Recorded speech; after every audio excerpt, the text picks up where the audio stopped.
fresh, cold cup of clean drinking water is a rare find for many local residents and the internally displaced refugee families and children living in Syria. But together, we can help change this reality. This unit you see here is an innovative solution, a state-of-the-art water generator that makes water out of thin air using solar power. It was just installed in the Kidney Dialysis and Disease Center in the National Hospital in Raqqa City, with the help of our partners and your generous donations. This is the second unit installed. MFA's plan is to install many of these completely independent and almost zero maintenance and zero running cost solutions into schools, hospitals, and clinics in Syria's Northeast Channel region, where they will serve thousands of people.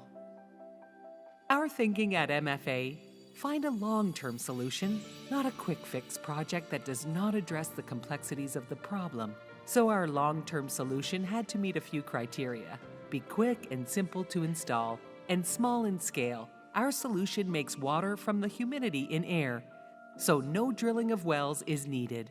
And have low to zero yearly maintenance costs, no wells, which means no pumps and motors to regularly maintain and service. In a sun-drenched region where the water and electricity infrastructure has been destroyed by war, using solar panels offered an inexpensive alternative to diesel generators, which are costly to run. And by not relying on underground wells, we could eliminate the worry about water contamination, especially with recent widespread incidences of waterborne diseases like cholera. The Raqqa Center is currently serving 112 patients daily with 127 doctors, nurses, and staff.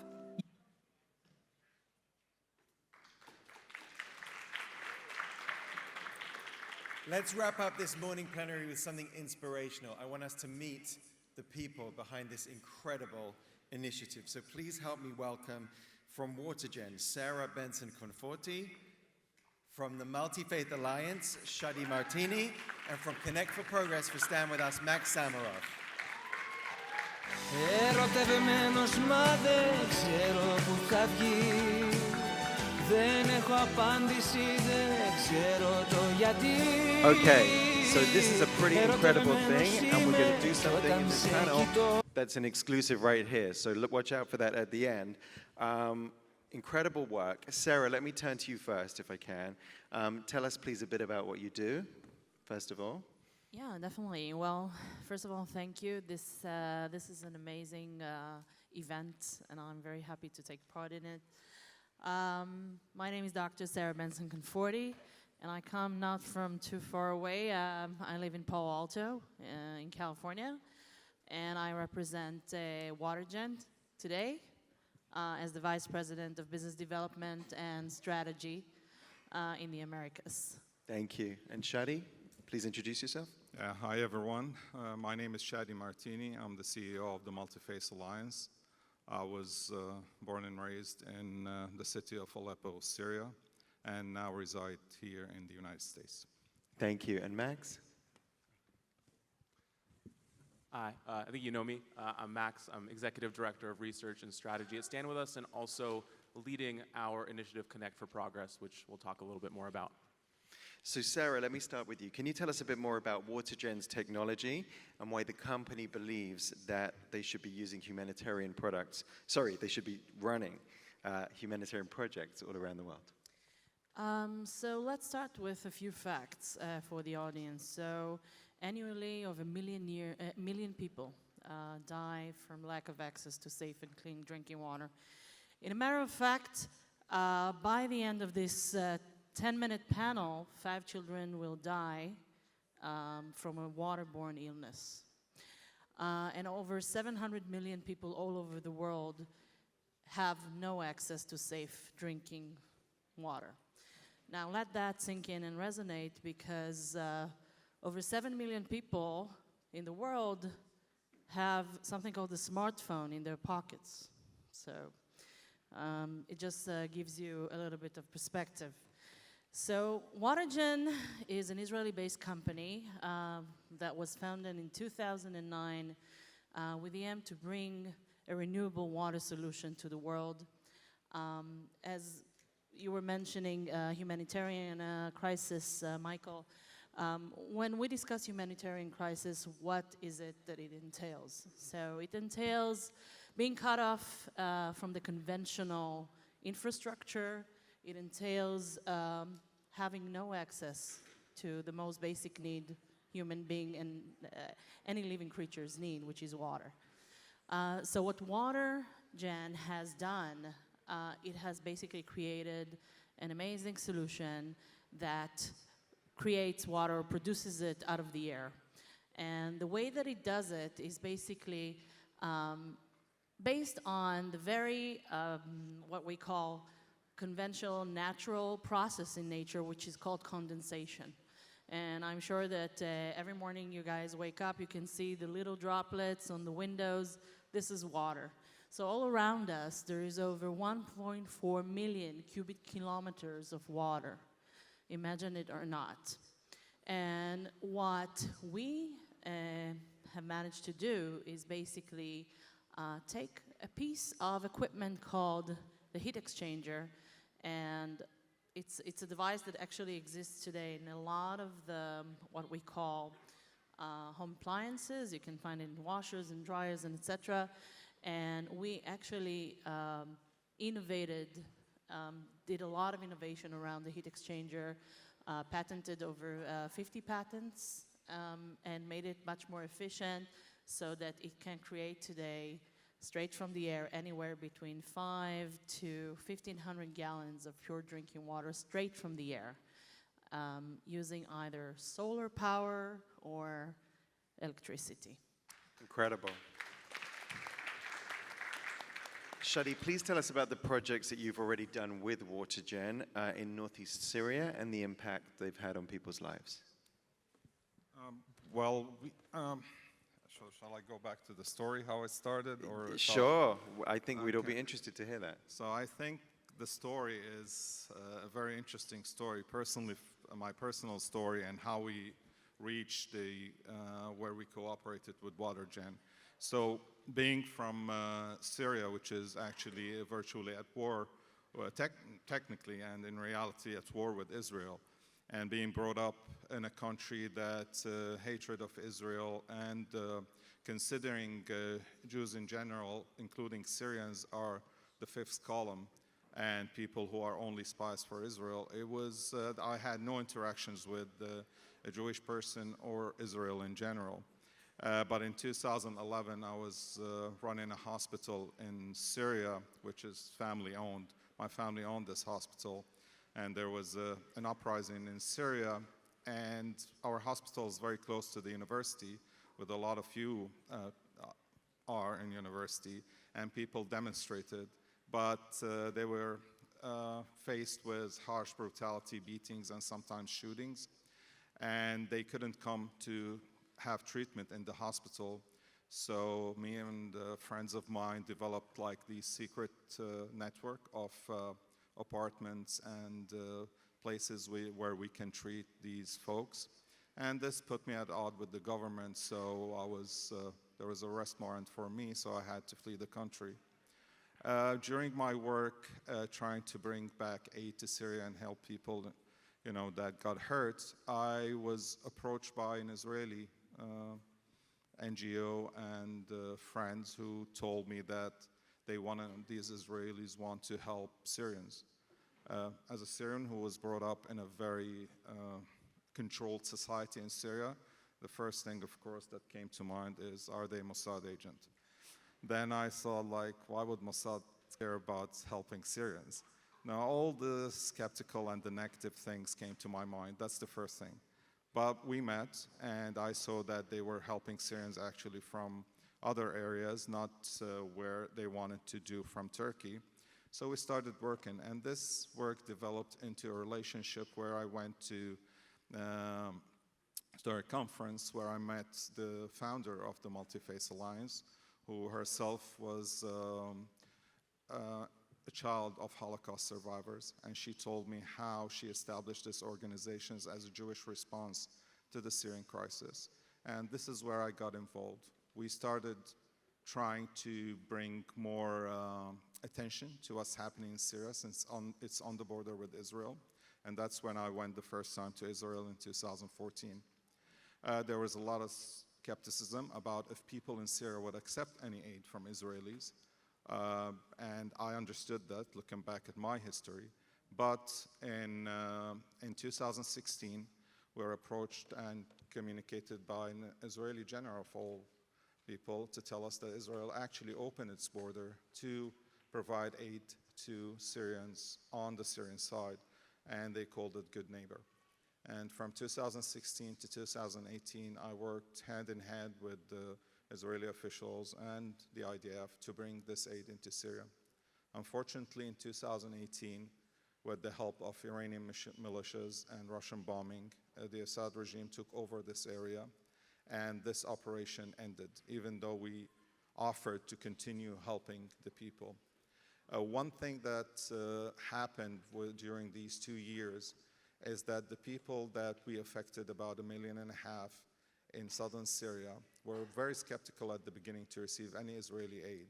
But after a year, they would come to us and said, when is the aid from Israel is coming? Because it's really much, much better quality than the aid that we are receiving by the UN. So people were welcoming. They were having people treated in Israel. They were having children and their mother getting checks, regular checks in Israel, and the relations between the two sides were totally different. And that was the definition of winning hearts and minds. After that, we came into we thought, we don't want to lose this hope that we've built, this reactions to former enemies. So we thought, what can we offer to areas that has no border connections with Israel inside Syria, but at the same time benefit? And we thought Israel is a startup nation, so let's check what technologies that can benefit humanity. And this is where we came to WaterGen, a company that provide clean water solution to the area that has huge contamination of water. We had a cholera outbreak that was crossing borders, even affecting Jordan and some population in Israel. And that's where we started with WaterGen, and we implemented 2 projects with WaterGen. And we have more now in-house brought from Israel into Syria with a very complicated logistics, but it happened. And the good part of all of this is people inside Syria know that this is Israeli technology. And everyone was welcoming of this. Actually, we had a lot of support from locals, and they were so happy, and we had more facilities, schools, and hospitals that are coming to us and say, can you provide us with this amazing technology to our facilities? And this is what we are doing in Incredible, incredible work. And you personally, incredible. Max, over to you. So, amazing. Thank you both for the amazing work that you're doing. I think, a lot of us who have been following Israel, following Israeli humanitarian aid, following Israeli innovation, we hear about stories like this and we applaud them, but there's not always a clear way for us to do something to get involved. And I looked at that situation a few years back and I said, what can we actually do to help give ourselves and other people a way to contribute directly to some of these amazing projects and make more of them happen? So here at Stand With Us, we launched this initiative, Connect for Progress, which is fundamentally about connecting communities around the world with unique Israeli solutions and technologies that can make life better for people on the ground.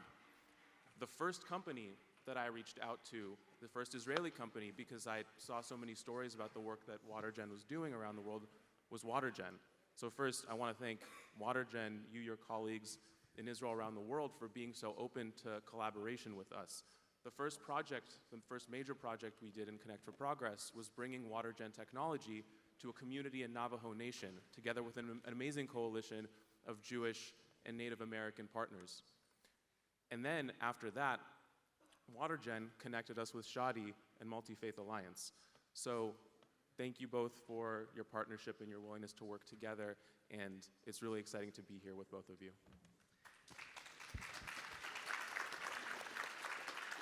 And we have a very exciting announcement for you now. Shadi, would you like to take it away? Yeah, thank you, Will. This is a magnificent opportunity, and thank you for inviting us. We have a funder that has a matching opportunity, and this is what that Max have graciously helped us develop here, is to match any funds that has been raised here to buy more WaterGen units so we can install in more facilities in Syria.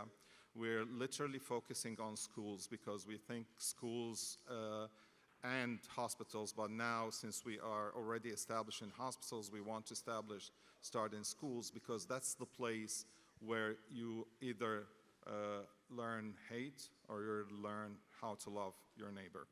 And we want people to be able to have access to free sources. So what we are doing is with WaterGen technology, we're providing clean water, but at the same time, as you've seen in the video, we're providing solar power because to these facilities so people can have internet and can have ability to study in a better environment.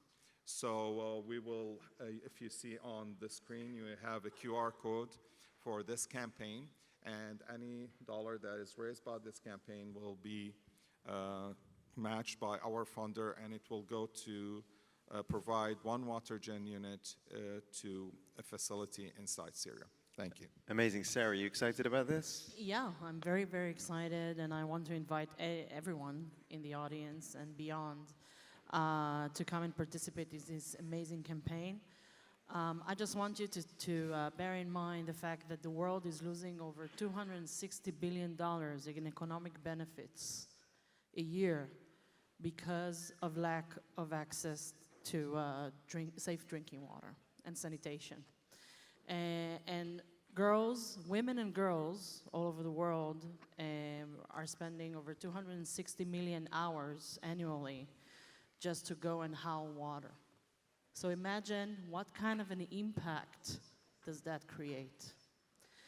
So I invite everyone to come and be a partner and take part in this impact, because ROI is return on impact. Thank you. Absolutely.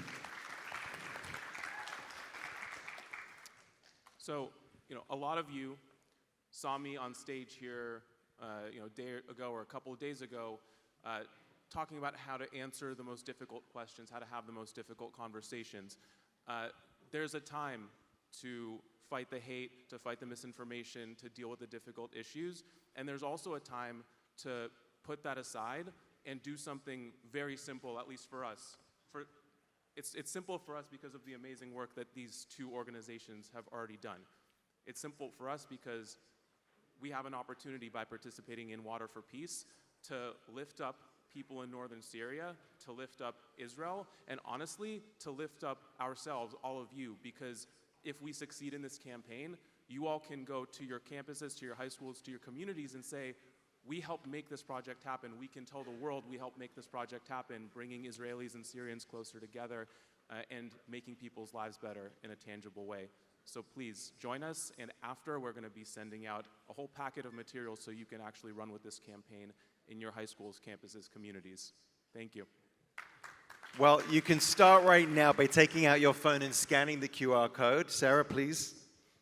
I just wanted to add how impactful it is, especially in areas of dispute such as in Syria. Shadi and I had a previous conversation about it, how governments use water and other infrastructure as a weapon against their own people. So the fact that we're enabling them and freeing them to have a decentralized solution that is non-dependent on the government in those areas of dispute has a huge, huge significance. Yeah, and just to add to what Sarah said, we have a very unique approach of how to do that, and specifically since an area which is hostile to Israel. Because we had experience. Israel was always helpful, for instance, to try to bring more water to Jordan in response to the refugee influx from Syria. And there was an attempt by elements of the Syrian government to poison this water. just to blame Israel, to say, you know, Israel is bringing you something to kill you. Like any good that comes from Israel, there is an attempt to destroy it as something negative. So what we do at the Multi-Faith Alliance, because of this, we do the opposite. We provide the service, we bring it, and it's very hard, you know, to do something and to fundraise for something you're not advertising. But we did it. We brought the technology. We let people try it. And then when we announced that it's Israeli technology, we got the attacks. But what happened was totally the opposite of what the people who attacked our efforts expected. It was actually positive reaction from local Syrians who saw what's the benefit from this Israeli technology is providing to them. So we've succeeded in breaking this cycle of hatred that have been, you know, fed to a lot of these populations without them knowing or interactions with anything that has to do with Israel. So we've succeeded, and I think the more we interact and we bring more technology and something beneficial to areas around Israel, that is going to be the future for the Middle East, and where Israel is seen as a net positive for this region and its population, not what the haters and the enemies of peace and the enemies of Israel and the anti-Semites want to portray Israel as.